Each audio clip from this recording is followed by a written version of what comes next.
You're listening to Puma Podcast. OpenAI, the company behind ChatGPT, revealed earlier this month that it banned accounts using its service for a pro Marcos influence campaign.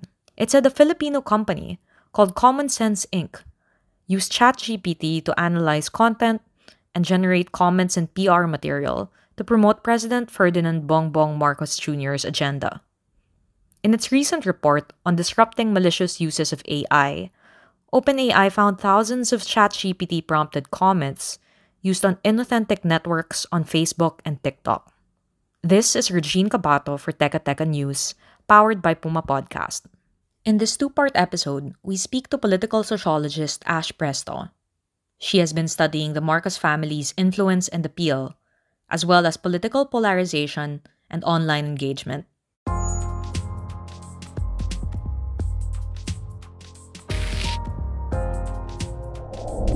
Ash, thanks for coming on. Thanks for having me, Reg, and Puma Podcast. Ash, you've seen the report by OpenAI. What's your initial reaction on ChatGPT being used for a pro Marcos influence campaign? My initial reaction, actually, as a Filipino, was, oh my God, this is embarrassing. So the report specifically mentions the Philippines as a country using ChatGPT for covert influence operations. And as a Filipino, first and foremost, nakakahiya. But as a political sociologist, you say that this is not surprising. I mean, ChatGPT is something that makes the influence operations more cost effective, fast. They can operate at the lowest cost, at the maximum efficiency required for providing a specific agenda. What's your reaction to the use of AI in particular? No? Was this something that was also used as a device during the recent midterm elections, and where can we expect um, the use of this tool going in political campaigns?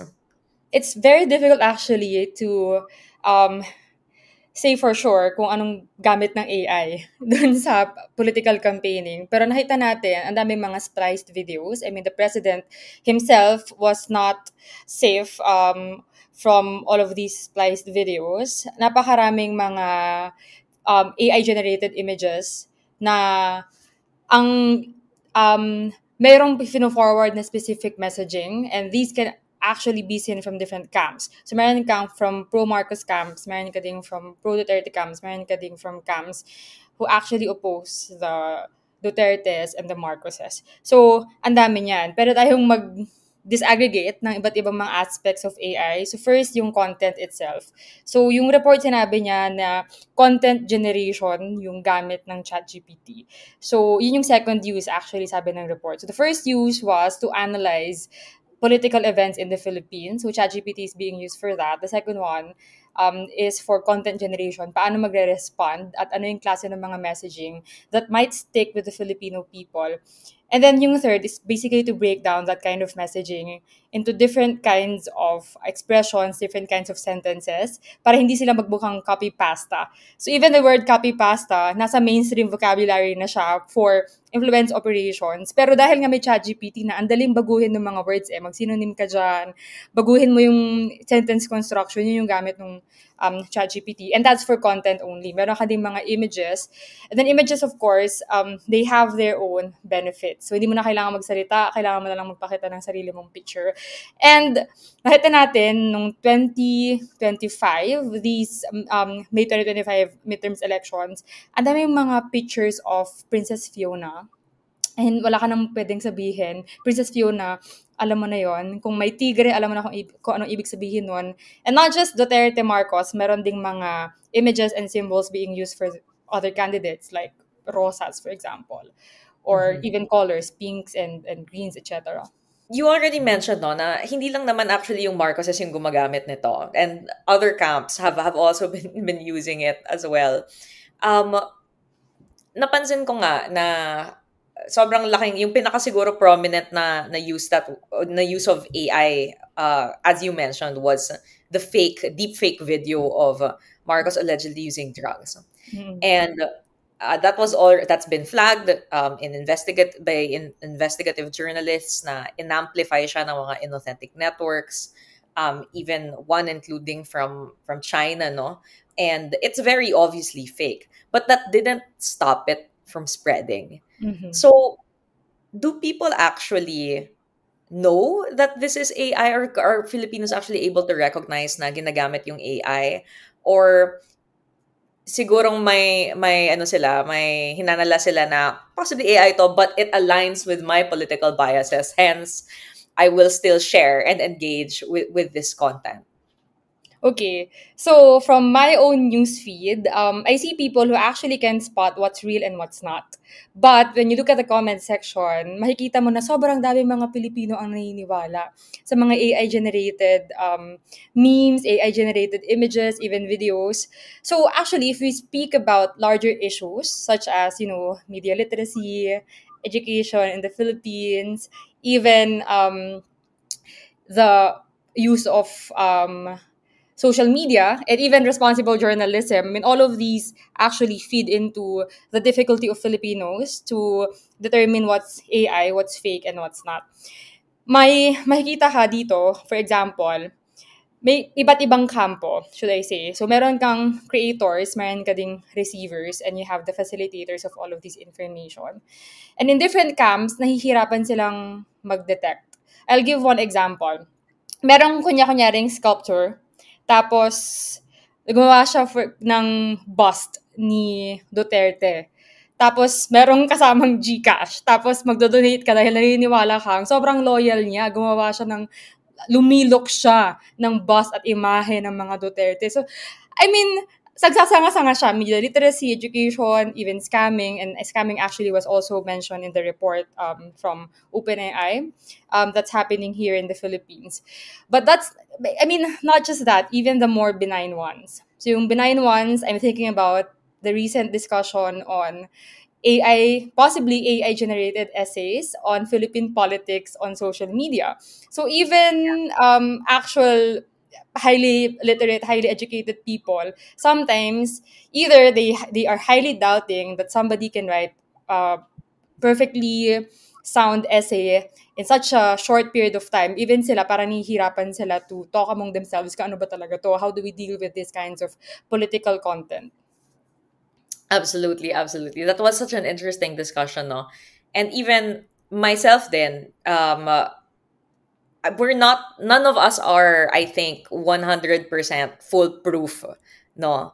Um, uh, from all of this.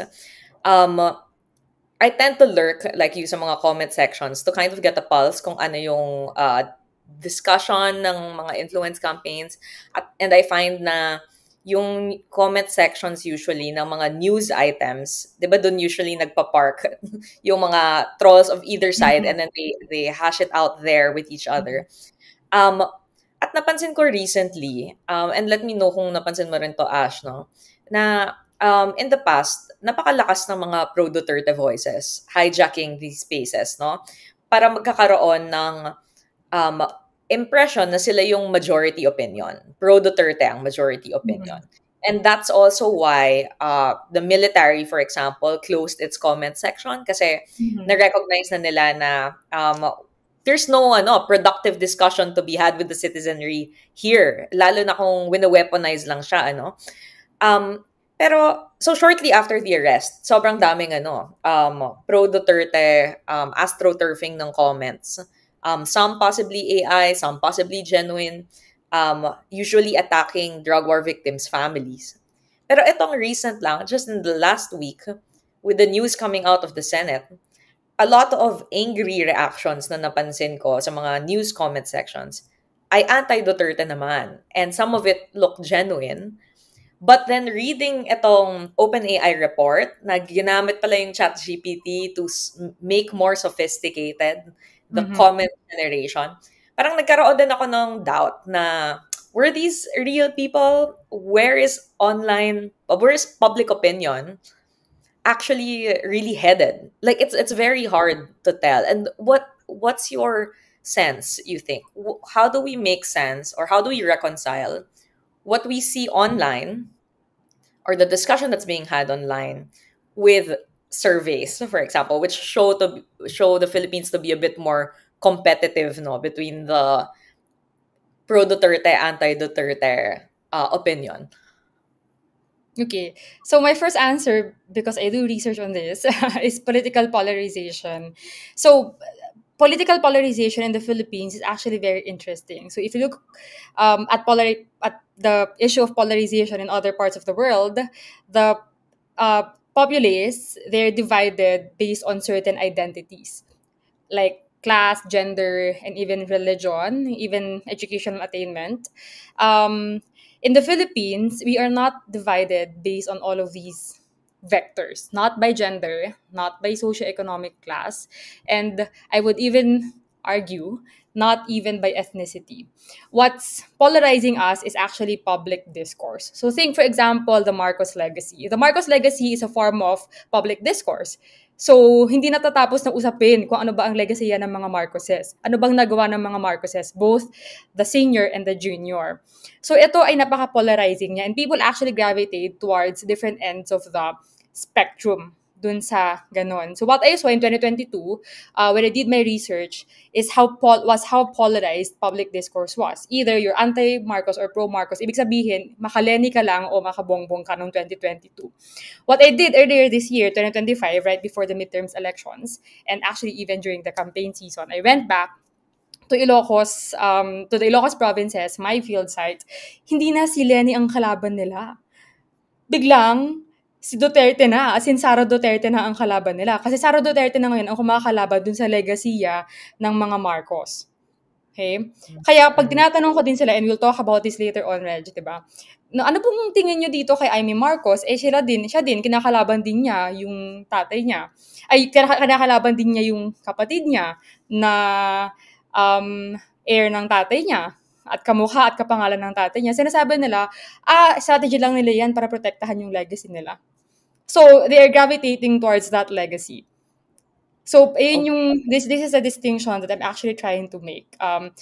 I've talked to other political scientists based in the Philippines and overseas about political polarization. Actually, even the issue of political polarization can actually seem polarizing to actual Filipino scholars and actual scholars observing Philippine politics. To some, walang political polarization. Wala namang deep fissures pagdating sa gender, class, religion sa Pilipinas eh. To some naman, meron political polarization. Like, I of course agree with the latter side, pero I make a distinction that public space, specifically the Marcos legacy, is the one that's polarizing Filipinos right now, at least. Yeah. I think that's a very sound take, and tama nga naman na hindi lang siya yung mga features like class, ethnicity. They're not complete deal breakers talaga, I would say. Like you have your pro Marcos people who are upper class, you have pro Marcos people who are lower class. The same for the Dutertes as well. So parang that's not the parang those aren't mutually exclusive deciding factors for people.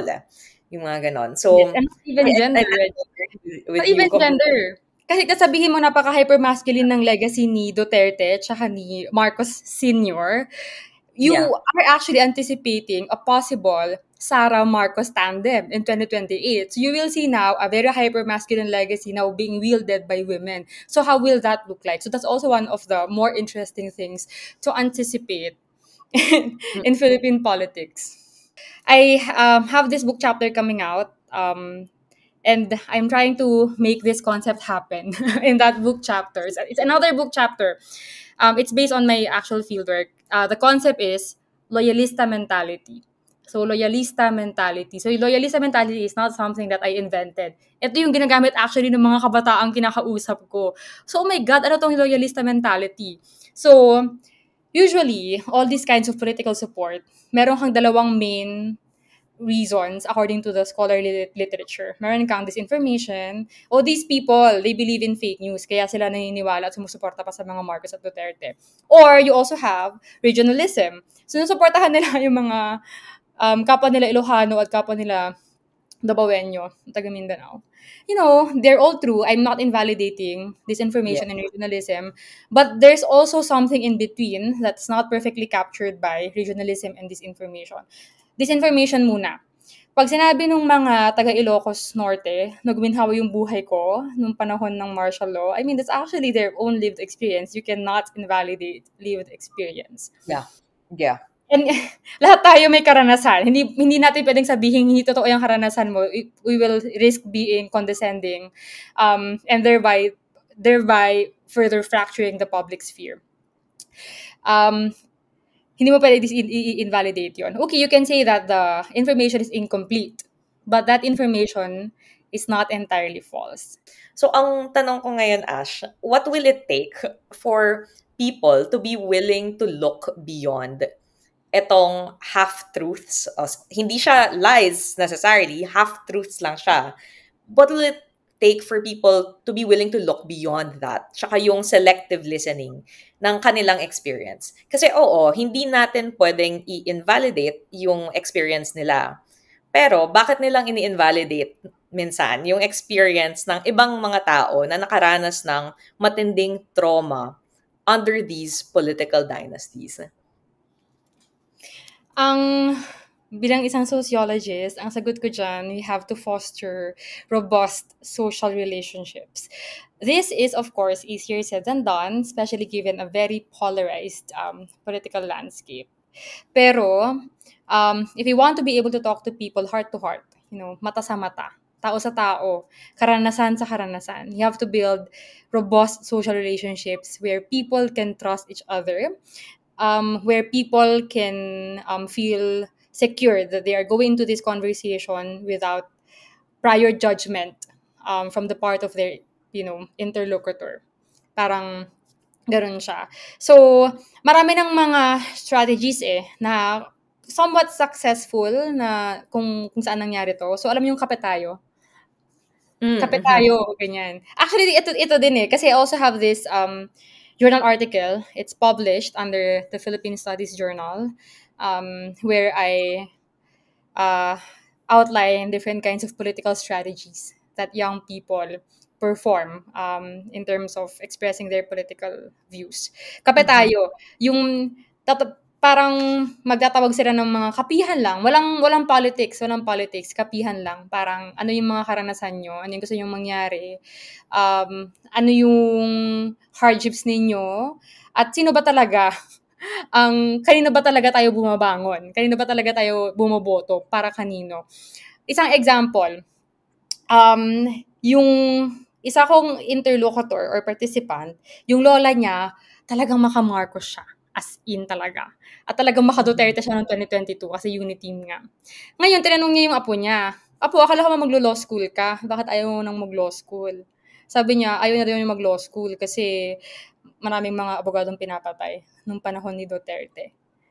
So, you care for this person. So, mapapaisip ka, oh my God, alam mo yun, pangarap nung apo mo, yung nakasalalay dito. So, those kinds of more emotions, relationship-mediated political discussions, malaki yung kaya niyang gawin. So, actually, binoto ng lola niya, si Leni Robredo noong 2022, para lang matupad nung anak niya, yung pangarap ng anak niyang maging abogado. And you also want, of course, your child to be safe or your grandchild to be safe, right? So, hindi political actually yung root ng discussion, pangarap. Kaya malaking bagay siya. Pangarap ng mahal mo sa buhay. Parang ganun. Okay. Thank you for that, Ash. Very tama ka, hindi political, mas pangarap. Ang ganda ng soundbite na yan. And it's also more, not just rational, but emotional. Something that you mentioned. Something that you mentioned earlier. So we talk about politics or we change people's politics by not talking about politics. Yes, by feeling politics. You feel them. You don't necessarily talk about them, but you feel them. All these political issues.